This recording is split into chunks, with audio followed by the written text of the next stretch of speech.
नमस्कार, जम्मू कश्मीर का ये बुलेटिन देख रहे हैं आप और मैं हूं प्रियंका आपके साथ। और बुलेटिन की शुरुआत करेंगे जिस तरह से सोशल मीडिया पर खबरें फैल रही थी कि नेशनल कॉन्फ्रेंस के सदर फारूक अब्दुल्ला ने पार्टी से इस्तीफा दे दिया है। उसके पीछे क्या कुछ सच्चाई है आपको बताएंगे, क्योंकि फिलहाल नेशनल कॉन्फ्रेंस के अध्यक्ष पर बने रहेंगे डॉक्टर फारूक अब्दुल्ला और 5 दिसंबर को नेशनल कॉन्फ्रेंस अध्यक्ष पद के चुनाव होने वाले हैं। और ये भी बताया जा रहा है कि विधानसभा चुनावों में पार्टी अपने दम पर चुनाव लड़ेगी, ना कि पीएचडी से मिलकर लड़ेगी।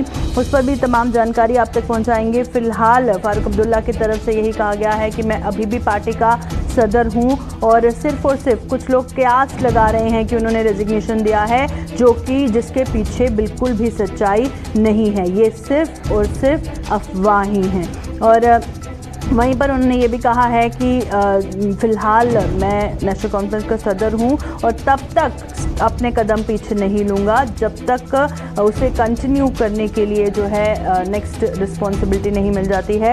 और 5 दिसंबर को नेशनल कॉन्फ्रेंस अध्यक्ष पद के चुनाव होने वाले हैं और उसके बाद ही फैसला होगा कि क्या कुछ बदलाव होगा। और वहीं पर अगर बात करें, इस तरह की खबरें सुबह से ही सोशल मीडिया पर काफ़ी सर्कुलेट हो रही थी कि डॉक्टर फारूक अब्दुल्ला ने अपनी प्रेसिडेंट पोस्ट से रिज़ाइन दे दिया है अपने कुछ हेल्थ इशू को लेकर, जिसके पीछे बिल्कुल भी सच्चाई नहीं है। इसी बीच नेशनल कॉन्फ्रेंस के जो चीफ स्पोक्स पर्सन है तनवीर सदीक, उनकी तरफ से ट्वीट कर एक जानकारी सामने आई जिसमें उन्होंने साफ शब्दों में लिखा हुआ था कि डॉक्टर फारूक अब्दुल्ला जो हैं वो पार्टी प्रेसिडेंट हैं और रहेंगे। और चलिए रुक करते हैं, हमारे साथ ज्वाइन कर चुके हैं हमारे सीनियर साथी श्रीनगर स्टूडियो से हिलाल हांजूरी। हिलाल, बताइएगा, सुबह से ही सोशल मीडिया पर जिस तरह से खबरें सर्कुलेट हो रही थी कि नेशनल कॉन्फ्रेंस के सदर फारूक अब्दुल्ला ने इस्तीफा दे दिया है और अब जिस तरह से पार्टी की तरफ से भी ट्वीट कर ये बताया गया है कि ये पूरी तरह से अफवाहें हैं, इस हवाले से सबसे पहले जानकारी दीजिएगा। बिल्कुल अफवाह कुछ भी नहीं है, बल्कि जो तर्जुमान है उन्होंने इस हवाले से क्लेरिफिकेशन भी दी है। दरअसल ये कल पार्टी की जो मीटिंग थी श्रीनगर के अंदर मुनक्कद हुई और उस मीटिंग के अंदर अचानक डॉक्टर फारूक अब्दुल्ला ने बताया कि उनकी हेल्थ या उनकी सेहत अभी ठीक नहीं है, जिसकी वजह से वो पार्टी सदर के ओहदे से मुस्तफी हो रहे हैं। और उन्होंने पार्टी कोलीग्स को अपने फैसला सुनाया और उन्होंने कहा कि अब उनकी तबीयत ठीक नहीं है, सेहत साजगार नहीं है, जिसकी वजह से अब ये बड़ी जिम्मेदारी को वो आगे नहीं संभाल पाएंगे। हालांकि उस वक्त जो उसके करीबी रफका थे या बाकी लीडरान थे, उनकी जानब से उन्हें मोटिवेट भी किया गया और उन्हें कहा गया कि आपकी मौजूदगी में हम किसी दूसरे सदर को नहीं देखना चाहते हैं। आप पार्टी के रोई रवा हैं और पार्टी के सदर हैं, सबसे बुजुर्ग हैं, आला लीडर हैं, तो इस वजह से आप कंटिन्यू करें। लेकिन कई जितन करने के बावजूद भी डॉक्टर फारूक अब्दुल्ला नहीं माने। बिलाखिर डॉक्टर फारूक अब्दुल्ला को आईन के मुताबिक कहा गया है कि वो 5 दिसंबर तक जो है अपने ओहदे पर कायम रहे और उसके बाद जब इलेक्शंस हो जाएंगे तो उसमें देखा जाएगा कि पार्टी क़यादत जो है या पार्टी लीडरान जो है वो आगे किसको चुनेंगे। तो इस तरह से कल की ये मीटिंग में बाज़ाब्ते तौर पर डॉक्टर फारूक अब्दुल्ला ने अपने इन ख्यालात का इजहार किया, लेकिन पार्टी के बाकी रुफ़का ने उन्हें मोटिवेट किया कि फिलहाल आप अपने ओहदे पर रहे जब तक इंतखाबात होंगे। और इस हवाले से अब माना जा रहा है कि बहुत जल्द अब पार्टी के इंतखाबात भी होंगे जिसमें पार्टी सदर को चुना जाएगा। बिल्कुल। और साथ ही हिलाल ये भी बताइएगा, जिस तरह से ये भी बताया जा रहा है कि विधानसभा चुनावों में नेशनल कॉन्फ्रेंस पीएचडी के साथ ना मिलकर अपने बलबूते पे यानी कि इंडिपेंडेंटली हो सकता है कि चुनाव लड़े, तो उस हवाले से फिलहाल क्या कंफर्मेशन है? बिल्कुल, कल की इस मीटिंग में भी यह मामला उठा है। अगर आपको प्रियंका याद होगा कि इससे पहले पार्टी की जो सूबाई लीडरशिप है या सूबाई जो लीडरान है, उनकी जानब से एक रेजोल्यूशन पास किया गया जिसमें पार्टी के लीडरान ने यह राय रखी है कि सभी निशस्तें जम्मू कश्मीर के अंदर जितनी भी हैं असेंबली के अंदर, उन सभी निशस्तों पर नेशनल कॉन्फ्रेंस अपने बलबूते पर इंडिपेंडेंटली यानी नेशनल कॉन्फ्रेंस आजादाना तौर पर अपने इंतखाबात लड़े और अपने उम्मीदवार खड़े करें। हालांकि उस रेजोल्यूशन को पार्टी सदर डॉक्टर फारूक अब्दुल्ला को सौंप दिया गया था और डॉक्टर फारूक अब्दुल्ला ने उस वक्त कहा था कि जो ही इलेक्शन का अनाउंसमेंट आ जाएगा उसी वक्त इस पर कोई हतमी फैसला लिया जाएगा कि पार्टी क्या इलाही तौर पर इलेक्शन लड़ेगी या ज्वाइंट में यानी मुश्तरका तौर पर पीएचईडी के बैरतले इंतखाबात लड़ेगी। लेकिन कल की इस मीटिंग में भी यही बात सामने आई है जो हमें जराए के हवाले से मालूमात मिली है। उसके मुताबिक कल की मीटिंग में भी यह मामला सामने आया है और उस पर उमर अब्दुल्ला ने भी यही बात दोहराई है कि जैसे इससे पहले डॉक्टर साहब ने कहा है कि वक्त आने पर इस पर हतमी फैसला लिया जाएगा और मुवाफिक फैसला लिया जाएगा। फिलहाल ये मामला कोई इश्यू नहीं है, इस पर कोई डिबेट करने की जरूरत नहीं है, कोई डिस्कशन करने की जरूरत नहीं है। लेकिन इसमें कोई शक नहीं कि नेशनल कॉन्फ्रेंस की जो ग्राउंड लीडरशिप है वो चाहती है कि हर किसी कॉन्स्टिट्यूंसी में उनके उम्मीदवार ही चुनाव लड़े, इंडिपेंडेंटली चुनाव लड़े। बहुत बहुत शुक्रिया हिलाल ज्वाइन करने के लिए। हिलाल हांजोरी श्रीनगर से हमारे साथ ज्वाइन किए हुए थे और इस हवाले से जानकारी दे रहे थे और बता रहे थे कि 5 दिसंबर को नेशनल कॉन्फ्रेंस अध्यक्ष पद के चुनाव होंगे, उसके बाद ही तस्वीर साफ होगी। फिलहाल जिस तरह से सोर्सेज के हवाले से पता चला है कि नेशनल कॉन्फ्रेंस का कहना है कि विधानसभा जो चुनाव होने वाले हैं पार्टी अपने दम पर इंडिपेंडेंटली लड़ेगी, ना कि पीएचईडी के साथ मिलकर लड़ेगी।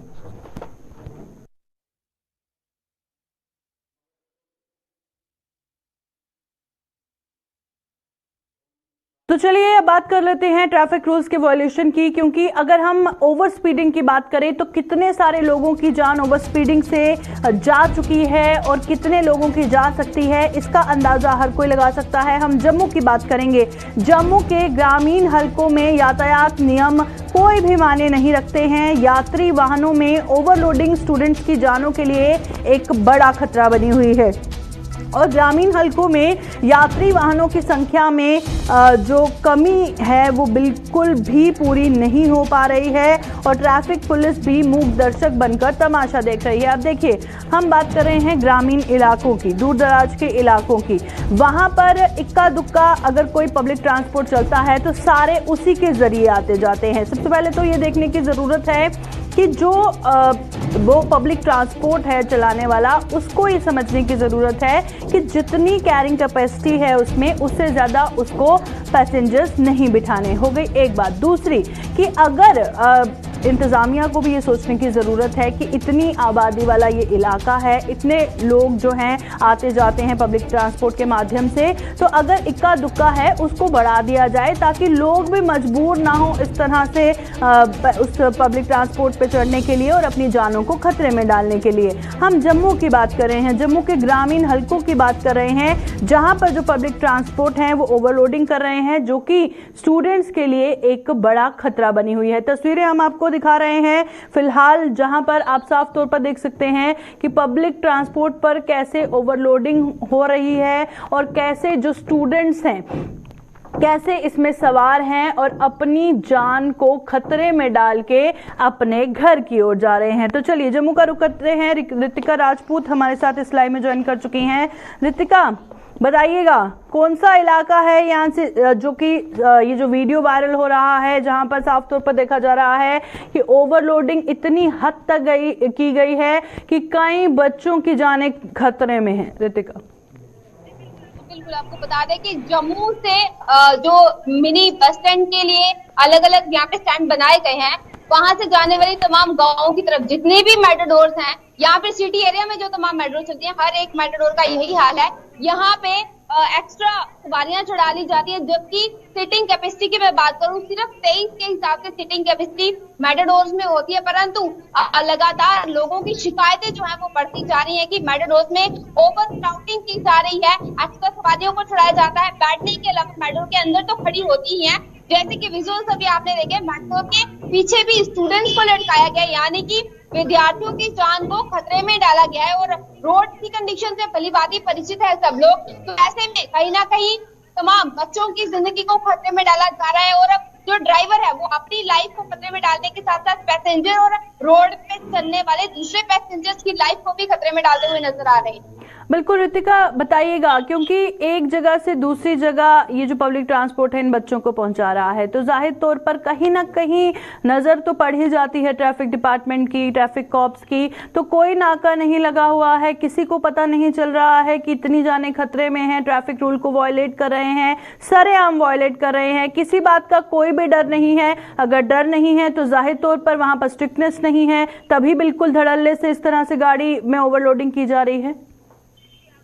जी आपको बता दें कि ट्रैफिक पुलिस के नाके जगह जगह पे लग चुके हैं। ट्रैफिक पुलिस की तरफ से जब इन्हें चालान कर दिया जाता है तो उसके बाद तमाम जो भी मेटाडोर वाले हैं इन लोगों का ये कहना होता है कि हमें पहले से चालान हो चुका है, अब हम जितनी मर्जी सवारियां चढ़ाएं। तो इस पे नकेल कसने की जरूरत है कि अगर चालान हो चुका है इसका ये मतलब बिल्कुल भी नहीं है कि आपको इजाजत मिल गई है कि आप पूरे दिन ओवर क्राउड करके रखें, ओवर जो सवारियां हैं उन्हें चढ़ाएं, क्योंकि ये कहीं ना कहीं सुरक्षा व्यवस्था को चेतावनी देने वाली बात है। और लगातार जितने भी लोग हैं उनकी जान को खतरे में डालने का सवाल इसमें पैदा हो रहा है। और एक सवाल और भी आ रहा है कि जो तमाम गांव है जम्मू के साइड एरिया के, उनकी ये शिकायत है कि वहां पे मेटाडोर जो है उनकी नंबरिंग कम है और इसीलिए घर जाने की जल्दी में उन्हें जबरदस्ती मेटाडोर में चढ़ना पड़ता है। इसी की वजह से जो अक्सर सवारियां हैं वो मेटाडोर पे चढ़ती हैं। चलिए, बहुत बहुत शुक्रिया रितिका ज्वाइन करने के लिए। रितिका राजपूत जम्मू से जानकारी दे रही थी कि ग्रामीण हलकों की हालत आप देखिए, जगह जगह पे जो पब्लिक ट्रांसपोर्ट है धड़ल्ले से ओवरलोडिंग कर रहे हैं और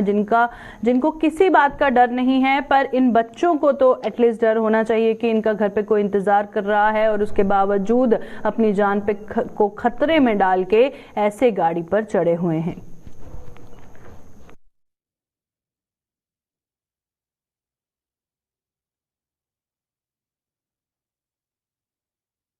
तो चलिए अब रुक करते हैं सांबा का, क्योंकि सांबा से खबर सामने आ रही है कि जम्मू पठानकोट हाईवे पर सांबा में 100 मीटर की जो सड़क का हिस्सा है वो लोगों के लिए जानलेवा बना हुआ है। नानकेचक में 100 मीटर सड़क की अभी तक मरम्मत नहीं हो पाई है और इलाके में आए दिन लोग हादसे का शिकार हो रहे हैं। National highway authority of India के अधिकारी भी तमाशबीन बने हुए हैं। और वहीं पर अगर बात करें जम्मू पठानकोट हाईवे पर, आप अंदाज़ा लगा सकते हैं कि कितनी आवाजाही वाहनों की होती है, कितने लोग पूरे दिन में वहां से गुजरते हैं। और उसके बाद 100 मीटर लंबी जो सड़क का हिस्सा है हर किसी के लिए जान का खतरा बना हुआ है। अब इतने लोग आएंगे जाएंगे, 2 व्हीलर भी चलता है, 4 व्हीलर भी चलता है, हैवी मोटर व्हीकल भी चलती है। अब सड़क का मरम्मत का काम नहीं हो रहा है। नानकेचक इलाका है ये जम्मू पठानकोट हाईवे का, जहां पर इस 100 मीटर सड़क पर किसी का भी ध्यान नहीं जा रहा है, किसी को भी जहन में नहीं आ रहा है इसकी मरम्मत होनी चाहिए। इतने सारे लोग वहां पे गुजरते हैं, आते जाते हैं और उसके बावजूद इस पर कोई ध्यान नहीं दे रहा है। National highway authority of India के अधिकारियों को भी कोई फर्क नहीं पड़ रहा है, वो भी तमाशबीन बन तमाशा देख रहे हैं। और ऐसा नहीं है कि अभी तक कुछ हुआ नहीं है, इलाके में आए दिन जो लोग हैं वो हादसे का शिकार होते हैं। अब इतने हादसे हो चुके हैं उसके बावजूद भी तमाशबीन बन national highway authority of India के अधिकारी देख रहे हैं तमाशा। और तस्वीरें हम सीधा आपको जम्मू पठानकोट हाईवे के नानकेचक इलाके से दिखा रहे हैं, जहां पर आप देख सकते हैं ये जो 100 मीटर सड़क है इसकी अभी तक मरम्मत नहीं हो पाई है। और तस्वीरों से भी आप अंदाजा लगा सकते हैं कि पूरा दिन में कितनी गाड़ियां हैं जो यहां से गुजरती हैं, कितनी गाड़ियों की यहां पर आवाजाही होती है। 2 व्हीलर भी है, 4 व्हीलर भी है, हैवी मोटर व्हीकल भी है, पर उसके बावजूद इस पर किसी का भी ध्यान नहीं जा रहा है और लोगों की जान को खतरा है, क्योंकि इतनी खस्ता हालत इस सड़क की है, मरम्मत अभी तक इसकी नहीं हो पाई है। और वहीं पर अगर बात करें आए दिन हादसे भी होते हैं, पर उसके बावजूद national highway authority of India के अधिकारी तमाशबीन बन खाली तमाशा देख रहे हैं। तो तस्वीरें हम आपको फिलहाल स्क्रीन पर दिखा रहे हैं। नानकेचक इलाका है ये जम्मू पठानकोट हाईवे का और 100 मीटर सड़क का हिस्सा है जो फिलहाल काफ़ी खस्ता हालत में है और कोई भी इस पर ध्यान नहीं दे रहा है। जम्मू पठानकोट हाईवे पर सांबा में जो तस्वीरें आपको दिखा रहे हैं और साथ ही बुनियादी सुविधाओं की कमी जो है वो अक्सर देखने को मिलती है। और सड़क की जब खस्ता हालत होती है, जहां से भी खस्ता हालत होती है वहां से ही जो है मरम्मत करने की ज़रूरत होती है ताकि लोग हादसे का शिकार ना हो। तो चलिए रुक करते हैं हम सांबा का। ऋषि खजूरिया हमारे साथ ज्वाइन कर चुके हैं। ऋषि, बताइएगा, नानकेचक इलाका है, कब से इस पे इस तरह की हालत है और अभी तक कितने हादसे हो चुके हैं, मरम्मत अभी तक क्यों नहीं हो पाई है, कोई इस पर क्यों ध्यान नहीं दे रहा है? देखिए, बिल्कुल आपको बता दें, जो नानक चक का इलाका है, इसका 100 मीटर का एक ऐसा स्ट्रेच है जो लगातार सड़क हादसों में जो वो तब्दील होता जा रहा है। ये लगातार सड़क हादसों को न्योता भी दे रहा है, क्योंकि कहीं ना कहीं पिछले 2007 में यहाँ पर अंडरपास का काम लगा था। यहाँ पर रेलवे ब्रिज है और रेलवे ब्रिज की वजह से यहाँ पर सिंगल स्ट्रेच है। और अगर इस 100 मीटर की बात करें स्ट्रेच की, तो इससे आगे और पीछे वाइडनिंग जो वो रोड की हुई है, लेकिन स्ट्रेच सिंगल होने के कारण यहाँ पर जो आमने सामने से गाड़ियां आती है उनका टकराव हो जाता है, क्योंकि तेज रफ्तार में गाड़ियां होती हैं और यहाँ पर कई कैजुअलिटीज हुई है, कई लोग जख्मी हुए हैं। और उसी को लेकर यहाँ पर ये तो कहा गया था कि हम संज्ञान लेंगे, लेकिन अभी तक कोई संज्ञान नहीं लिया जा रहा है। यहाँ ये साफ तौर पर हम कह सकते हैं कि कम्युनिकेशन गैप रेलवे अथॉरिटी और नेशनल हाईवे अथॉरिटी के बीच में, जिसकी वजह से यहाँ पर काम नहीं हो पा रहा।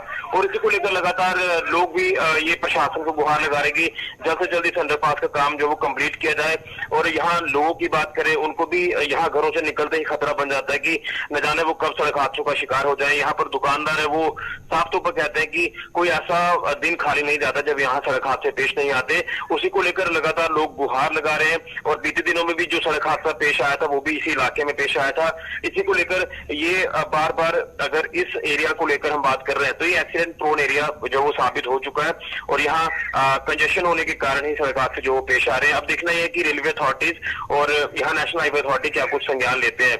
2007 से लेकर 2022 अभी चल रहा है, तो 15 सालों से जो काम अंडरपास का लगा है ये कंप्लीट नहीं हो पा रहा। अगर काम शुरू होता है तो बंद हो जाता है, फिर नए सिरे से टेंडरिंग होती है। तो ये चीजें हैं जिसको लेकर जो लापरवाही वो गवर्नमेंट की सामने आती है, एजेंसीज की सामने आती है। अब देखना ही है कि इसके ऊपर कितनी जल्दी संज्ञान लिया जाता है ताकि सड़क हादसों का ग्राफ यहाँ पर कम हो पाए। जी शुक्रिया ऋषि ज्वाइन करने के लिए। ऋषि खजूरिया सांबा से बता रहे थे कि काफी कंजेशन वहाँ पे होता है और गाड़ियों का टकराव है अक्सर यहाँ पे हुआ है। उसके बावजूद फिलहाल ध्यान नहीं दिया जा रहा है और उम्मीद है इस खबर के बाद कहीं ना कहीं ध्यान दिया जाएगा ताकि वहाँ पे आने जाने वाले लोगों को किसी तरह की परेशानी ना झेलनी पड़े।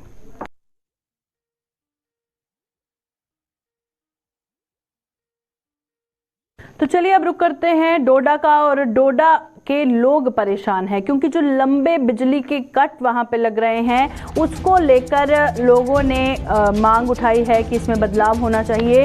डोडा में बिजली के जो शेड्यूल कट हैं उसमें बदलाव की जो मांग है वहां के लोगों ने उठाई है। आम लोगों या फिर दुकानदार जो वहां के हैं उन्होंने अवधि में कटौती पर बल दिया है और बिजली विभाग ऑलरेडी कटौती का जो शेड्यूल है वो जारी कर चुका है। और इससे पहले जैसे पहले डोडा से सामने आया था जो नया बिजली का शेड्यूल है, कब कब बिजली जाएगी, कितनी देर के लिए बिजली जाएगी, तो डोडा में वो पहले ही जारी किया था। फिर उसके बाद श्रीनगर से खबर सामने आई थी कि श्रीनगर में भी बिजली ये जो पावर कट है इसका शेड्यूल जारी किया गया है, कब कब जाएगी, कितनी देर जाएगी। बताया गया था कि मीटर्ड एरियाज़ में कितनी देर जाएगी, नॉन मीटर्ड एरियाज़ में कितनी देर जाएगी। अब उसे लेके जो वहाँ के लोग हैं काफ़ी परेशान है। जो शेड्यूल जारी किया गया है उससे लेकर काफ़ी परेशान नज़र आ रहे हैं वहाँ के लोग। ना ही सिर्फ वहाँ के आम लोगों की हम बात कर रहे हैं बल्कि जो वहाँ के दुकानदार हैं वो भी काफ़ी परेशान हैं। उनका कहना है कि जिस तरह का शेड्यूल बनाया गया है बिजली की जो कटौती होती है उसे लेकर उनके कारोबार पर भी काफ़ी ज़्यादा असर जो है वो पड़ता हुआ नज़र आ रहा है। हालांकि बिजली विभाग ने कटौती का जो शेड्यूल जारी किया था उसे लेकर बिल्कुल भी सहमति वहाँ के आम लोग और दुकानदार नहीं जो है दे रहे हैं और काफ़ी इस बात को लेकर परेशान है। इसलिए डोडा में बिजली के शेड्यूल कट में बदलाव की जो मांग है वो वहाँ पे उठ रही है। चलिए रुक करते हैं, हमारे साथ डोडा से वसीम हमारे संवाददाता ज्वाइन कर चुके हैं। वसीम बताइएगा क्या परेशानी है वहाँ के आम लोगों को और दुकानदारों को जो नया बिजली कटौती का शेड्यूल जारी हुआ था उसे लेकर? बिल्कुल, देखिए जो शेड्यूल जारी हुआ है लगभग 2 बिजली कटेगी, मगर हम देख रहे हैं कि जो शेड्यूल पावर डिपार्टमेंट की तरफ से बनाया गया है उस शेड्यूल के बीच में भी बिजली नहीं रहती है। जो लोगों को टाइम को देना चाहिए था उस टाइम में भी हम देख रहे हैं कि पावर डिपार्टमेंट की कहीं ना कहीं लापरवाही नजर आ रही है। लोगों से भी आज हमने सुबह बातचीत की, लोग काफी ज्यादा परेशान है, खास करके बिजनेस तबके के जितने भी लोग हैं वो कहीं ना कहीं इस वक्त बहुत ज्यादा परेशान देखने को मिल रहे हैं। आपको ये भी जानकारी हम देना चाहेंगे, चिनाब खिते के अंतरिक्ष बहुत ज्यादा जो है पावर प्रोजेक्ट्स हैं, पर उसके बावजूद भी चिनाब खिते के लोगों को काफी परेशानियों का सामना करना पड़ रहा है। आपको थोड़ा सा पीछे लेना चाहूंगा, जिस तरह से पुलडोडा का इलाका हमारा है वो जो पिछड़ गया है, भारत प्रोजेक्ट की वजह से ही आज हम देख रहे हैं कि चुनाव खित्ते के लोग ही जो है सफर करते हुए नजर आ रहे हैं। आज हम कोशिश करेंगे, जो इनके सीनियर ऑफिसर हैं उनसे बातचीत करेंगे। जिस तरह से शेड्यूल रखा गया है 2 घंटे की, जो 2 घंटे लाइट कटेगी, उसके बाद जो आएगी, मगर हम देख रहे हैं कि लोगों से जब हमने बातचीत की, लोगों का यही कहना है कि कम से कम 1-1.5 घंटा अगर काटेंगे तो उसका वो ठीक रहेगा, क्योंकि हम देख रहे हैं कि जो शेड्यूल रखा है उस शेड्यूल के बावजूद भी अनशेड्यूल पावर कट्स काफी ज्यादा देखने को मिल रहे हैं। जी बिल्कुल, शुक्रिया वसीम ज्वाइन करने के लिए। वसीम हमारे डोडा से जानकारी दे रहे थे कि क्या कुछ परेशानियां वहां के दुकानदारों और आम लोगों को हो रही हैं शेड्यूल कट का, जो शेड्यूल सामने आया था बिजली कटौती का, उसे लेकर बदलाव की जो मांग है वो डोडा से उठ रही है।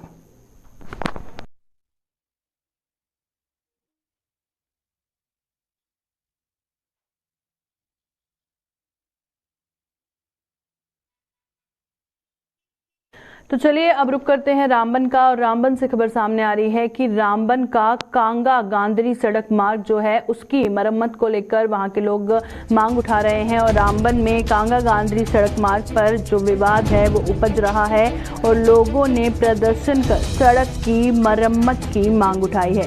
कांगा गांधरी सड़क मार्ग पर पिछले कई समय से यातायात बंद है और पहले भी कई बार खबर चल चुकी है जिसमें कांगा गांधरी सड़क मार्ग का हमने जिक्र किया था और लोगों का कहना था कि ये यहाँ पर यातायात बंद है जिसे लेकर हमें काफ़ी परेशानियों का सामना करना पड़ता है, पर उसके बाद भी इसकी ओर किसी ने कोई भी ध्यान नहीं दिया है।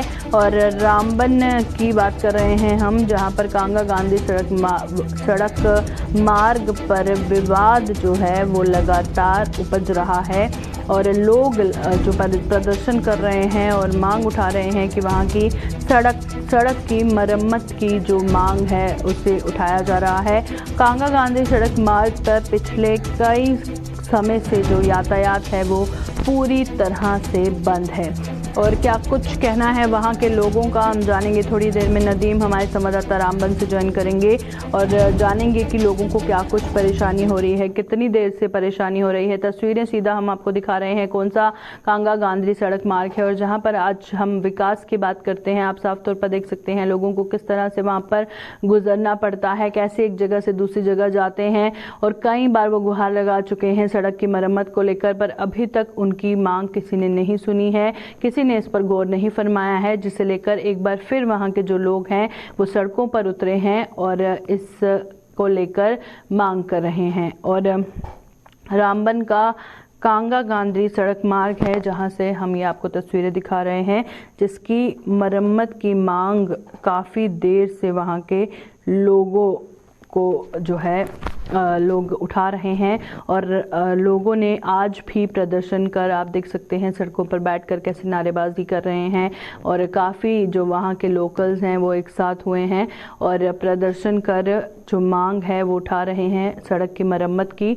और कांगा गांधरी सड़क मार्ग पर पहले से ही जो यातायात है वो बंद है। और जहां हम डिजिटलाइजेशन की बात करते हैं वहां पर बहुत सारी ऐसी बुनियादी सुविधाएं हैं जो अभी तक नहीं लोगों तक पहुंच पाई हैं। खासतौर पर अगर हम दूर दराज के इलाकों की बात करेंगे, बहुत सारी शिकायतें सड़क को लेकर रहती हैं। आज के बुलेटिन में भी हमने आपको बताया कि कई जगह पर सड़क की मरम्मत ना होने के कारण वहां पर हादसे पेश आते हैं। और आज ये देखिए कि लोगों को कितनी परेशानी है कि अपना कामकाज छोड़कर वो सड़कों पर प्रदर्शन करने को मजबूर हैं। और रामबन में कांगा गांधी सड़क मार्ग की हम बात कर रहे हैं और पहले भी इस तरह की जो खबरें हम बता चुके हैं और लोगों को कितनी परेशानी एक जगह से दूसरी जगह जाने में होती है वो साफ तस्वीरों में आप इस वक्त देख रहे हैं। तो चलिए रुक करते हैं रामबन का। नदीम हमारे संवाददाता ज्वाइन कर चुके हैं। जी नदीम, बताइएगा, पहले भी हम बता चुके हैं शायद कांगा गांधी सड़क मार्ग के बारे में, जहाँ पर लोग बहुत देर से इसकी मांग कर रहे हैं, पर आज तक कोई भी इसका सोल्यूशन नहीं निकला है। क्यों नहीं निकला है? ऑफिशियल से आपने बातचीत की है, क्यों अभी तक इस सड़क मार्ग की मरम्मत नहीं हो पाई है? जी बिल्कुल, देखिए प्रियंका, मैं आपको एक चीज बता दूं कि इस वक्त जिस जगह पर हम मौजूद हैं ये ठीक कांगा 0 पॉइंट का मकाम है, जहां पर बिल्कुल गांधी के लोग यहाँ पे प्रोटेस्ट कर रहे हैं। उनकी डिमांड है कि एक तो ये कि इनके रोड जो कुछ एरिया सिंक होने की वजह से डिस्कनेक्ट हो गया था, ब्लड के लिए कई बार प्रोटेस्ट किया, एडमिनिस्ट्रेशन के लोगों से मिले, हालांकि इस रोड को एक्सटेंड भी किया गया। लेकिन अब की बात जब इन लोगों का प्रोटेस्ट और इनकी डिमांड कि जो PMGSA में इंक्लूड किया गया था इस रोड को फिर से ड्रॉप कर रही है और PWD के हवाले कर रही है।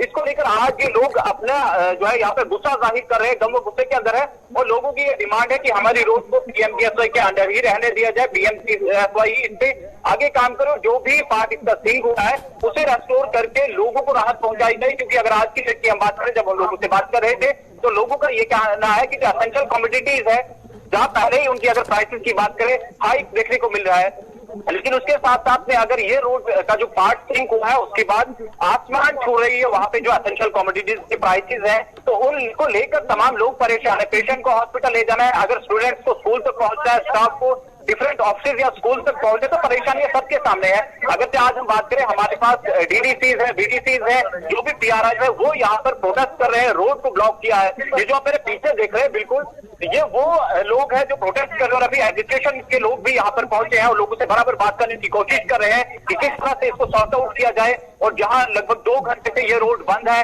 जो लोग यहाँ पे फंसे हुए हैं, उन्हें किस तरह से यहाँ निकाला जाए, इस सब पर बात चल रही है। PRIs और जो एडमिनिस्ट्रेशन के लोग यहाँ पहुंचे हैं उनके दरमियान। जी प्रियंका। बिल्कुल, और वहीं पर तस्वीरें आप लगातार दिखा रहे हैं कि अभी भी प्रदर्शन चल रहा है, रोड ब्लॉक किया गया है, और अभी वहां से जो लोग गुजरने वाले हैं उनको भी परेशानी हो रही है, इनको भी उस सड़क मार्ग को लेकर काफी परेशानी हो रही है। तो क्या लगता है कि किसी तरह का कोई आश्वासन अभी तक दिया गया है, कितनी देर में मसला सुलझ सकता है? और तब तक मसला सुलझता नहीं है जब तक इस तरह से सड़कों पर उतर के लोग प्रोटेस्ट नहीं करते हैं। बिल्कुल, देखिए प्रियंका, मैं आपको एक चीज बता दूं, क्योंकि इन लोगों का जो कहना है, इनका तो यही कहना है कि जब तक हमारे पास ब्लैक एंड व्हाइट में ऑर्डर ना आए तब तक हम यहाँ से उठेंगे नहीं। लेकिन सवाल अब उनका है कि जो लोग यहाँ पर फंसे हुए हैं, अगर उन लोगों की हम बात करें, लोगों का तो बराबर कहना है कि प्रॉब्लम समय है, लेकिन जब आप प्रोटेस्टर्स से बात करते हैं तो उनका ये कहना है कि जब हम तो 6 महीने से प्रॉब्लम फेस कर रहे हैं, तो हमारे बारे में क्या सोचा है? अब ये प्रोटेस्ट कब हटेगा, कब ये लोग धरना हटाएंगे, कब सड़क पर जो ट्रैफिक है, रेगुलर मूवमेंट है, वो रिज्यूम होगा? ये तो इंतजामिया के लोगों पर डिपेंड करता है कि जो यहाँ पहुंचे हैं और बात कर रहे हैं। यहाँ पे जो PRIs है, यहाँ के जो DDCs है, यहाँ पे सरपंच है, तमाम लोग यहाँ पहुंचे और उनसे बात करने की बराबर कोशिश जारी है कि जल्द से जल्द उन्हें सेटिस्फाई करके रोड को रिज्यूम किया जाए, और जो लोग इसको प्रॉब्लम फेस कर रहे हैं उनसे कहीं न कहीं जो है इन प्रॉब्लम से निजात दिलाई जाए। बहुत बहुत शुक्रिया नदीम ज्वाइन करने के लिए। नदीम रामबन से ज्वाइन किए हुए थे, और जिस तरह से वो जानकारी दे रहे थे कि अब इनका कहना है कि जब तक ऑर्डर ऑफिशियल ऑर्डर नहीं सामने आता है तब तक ये इनका जो प्रदर्शन है वो यूं ही जारी रहेगा। अभी के बुलेटिन में फिलहाल इतना ही। दीजिए इजाजत, नमस्कार।